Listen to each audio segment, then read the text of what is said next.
Masmavi 3 Mutfakta'ya hoş geldiniz. Sevgili arkadaşlarım, bugün 100 yıllık bir hakiki kalbura bastı tarifim var. Tereyağı yok, yumurta yok, kıyırlığını anlatamam. İyi seyirler diliyorum. Tarifimize ilk olarak şerbetimizi hazırlayarak başlayalım. 2 su bardağı şeker, 2 su bardağı su, 1 dilim limonu ekleyip kaynamaya başladıktan sonra orta derecede 5 dakika kaynatıp kenara ılınmaya alabiliriz.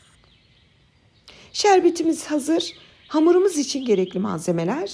Şimdi sevgili arkadaşlarım, bu hamurun yapılışı çok enteresan. Bunu kasede tel çırpacakla da yapabilirsiniz. Ama ben işinizin kolay olması için böyle kapaklı bir mutfakta bulunan bir kutuyla da yapmanızı tavsiye ederim.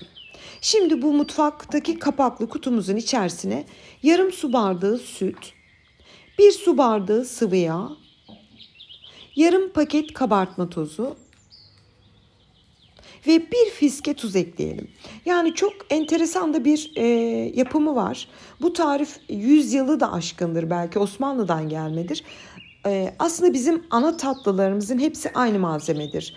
Un, maya, tuz, yani halka da öyledir, lokma da öyledir, yani kalbura bastı da öyle. Sonradan yumurta, yoğurt gibi, tereyağı gibi ürünler eklenmiş. Şimdi bunların hepsini ekledik ve güzelce çalkalıyoruz. Buradaki amacımız sütün ve tereyağın birleşmesi ve bu birleştiğinde boza gibi, salep gibi bir kıvama gelmeli. Bakın sevgili arkadaşlarım, güzelce çalkaladım. Kıvamı bildiğimiz boza, salep tarzında. Bu işlemi kasenin içinde tel çırpacakla hızlı çırparak da yapabilirsiniz. Çok yıllar önce de bunu elleriyle yapıyorlarmış, hızlı çırparak. Kıvamını da gösterdim size. Şimdi unumuzu ekleyerek hamurumuzu yoğurmaya başlayalım. Toplam un miktarı 2,5 maksimum 3 su bardağı kadar. Ben kontrollü bir şekilde kaşıkla toparlıyorum. Un takviyesi yaparak yoğurmaya başlıyorum. Hemen belirteyim sevgili arkadaşlarım. Bir tatlı tereyağı olmadan, hiçbir ekstra aroma olmadan bu kadar kıyır ve lezzetli olabilir. Ben size garanti veriyorum. Bayram tatlınızı bunu yapın. Hatta bu tatlıyı buzluğa atıp gerektiği zaman çıkarın. Buzu çözüldükten sonra hafif sıcak şerbetleyin, servis edin. Yani bayramda bolca yapıp buzluğa atabilirsiniz, hiç sıkıntı yok. Yoğurdum ve kıvamını şöyle gösteriyorum size. Bende tam 2,5 su bardağı artı 1 yemek kaşığı un tam denk düştü. İç harcımız için cevizleri hafif irice çekelim ki kalbura bastığım içinde böyle tane tane gelsin. Manuel bir mutfak robotu kullandım ve 1 su bardağı kadar iri çekilmiş cevizimiz de hazır. Ve şimdi şekil vermeye başlayabiliriz. Şekil vermek için bende bir sürü şey var. Böyle bir kapak kullanabilirsiniz, böyle bir adaptör kullanabilirsiniz. Ama ben bugün kömbe aparatı kullanacağım. Onunla çalışmayı ben çok seviyorum. Ama videomun devamında hiçbir aparat kullanmadan da nasıl şekil verebilirsiniz onu da tabii ki göstereceğim. Hamurdan bir tane aldım. Elimde çok pratik bir şekilde yassıltarak açıyorum. 1 tatlı kaşığı cevizi ekleyip iki tarafını ortaya birleştirerek kapatıyorum. Kapattığımız yer değil de düz tarafını kömbe aparatına yerleştirip elimle biraz vuruyorum ve ters çevirerek çıkarıyorum.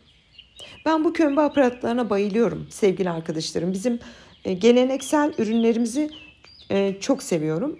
Bunun her çeşidi var bende. Diyebilirim 10 tane farklı modeli vardır bende. Bugün de kullandığım için çok mutluyum. Çok güzel bir şekliyle çıkıyor. Çok hoş. Tekrar gösteriyorum. Çok pratik bir çalışması var hamurun. Elinizin altında biraz yağlı gibi durur ama çalışması muazzam. Hiçbir sıkıntınız olmuyor. Yapışmıyor, tutuyor, şekil kolay alıyor. Burada şekil vermekte bir süzgeç var ya, makarnayı süzdüğümüz, ona da yapabilirsiniz. Ona basarak, yani böyle kapattıktan sonra ona da basabilirsiniz. Ben de farklı bir versiyonu göstereceğim biraz sonra. Kömbe aparatıyla tepsiye dizdim. Birçoğunu yaptım. Şimdi farz edelim ki evde hiçbir aparatınız yok. Normal elinizle açın. İçine cevizi ekleyin. Ben bu arada büyük gelince de böyle koparıp kenara attım. Onu siz de kendinizde kafanıza göre dengelerseniz tatlılarınız iyi olur. İçine bir tatlı kaşığı ceviz ekliyorum. İki ucunu kapatıyorum. Ters çeviriyorum ve tepsiye koyuyorum böyle. Yani bunu bu şekilde yaptık. Daha sonra üzerine de bıçakla desen yaparak bitireceğim. Yani illa kalıba gerek yok. Zaten önemli olan tabii ki hem mideye hem göze hitap edelim. Ama lezzetli olmadıktan sonra isterseniz dünyanın en güzel şovunu yapın. Süslemeleri ben bazen YouTube'da görüyorum. Allah'ım diyorum, bu nasıl bir süslenmiş ürün. Ama tadı yoksa, başarılı bir tarif değilse istediğiniz kadar çilek, çikolata, fıstık doldurun. Bir şeye yaramaz. O yüzden burada tarifime güveniyorum, Allah'ın izniyle hiçbir şey olmaz. Hatta böyle yuvarlak, içini cevizle doldurup da tepsiye de dizebilirsiniz. Şimdi hepsini yaptım. O sade yaptıklarımızı bir bıçakla şöyle üzerine önce verev kesip baklava dilimi gibi, sonra da ters taraftan verev keserek şekil verdim. Bu da pişince çok orijinal, çok güzel durdu. Tavsiye ederim. Evde hiçbir şey yoksa bu şekilde de yapabilirsiniz.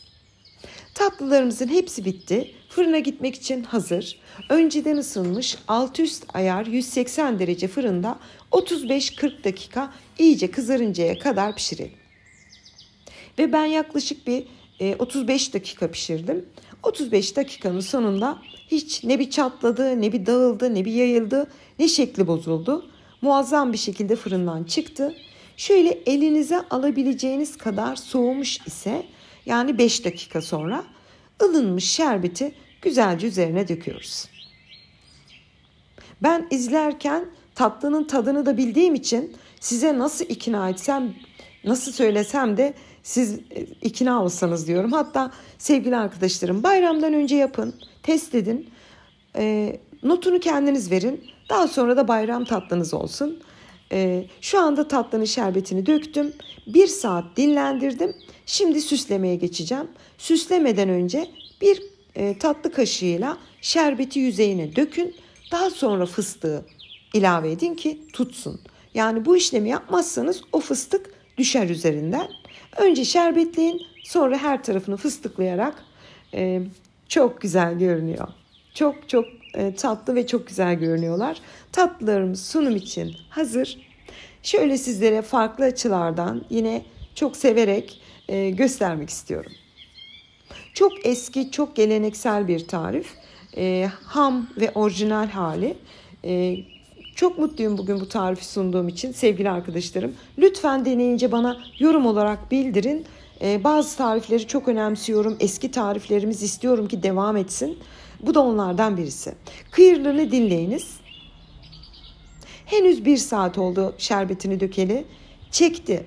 Sevgili arkadaşlarım, kamerada belki o beyaz kısmı çekmedi sanıyorsunuz ama her yeri şerbetli. Yani her tarafını çekiyor. Bu kıtırlığı çekmediği için değil. İşte bu kıtırlığı içindeki malzemenin, çalışmamız, malzeme hepsinin etkeni. Ben sizin merak ettiğiniz o meşhur sorunuz var ya, Selva Hanım ertesi gün yumuşuyor mu? Ben üşenmedim.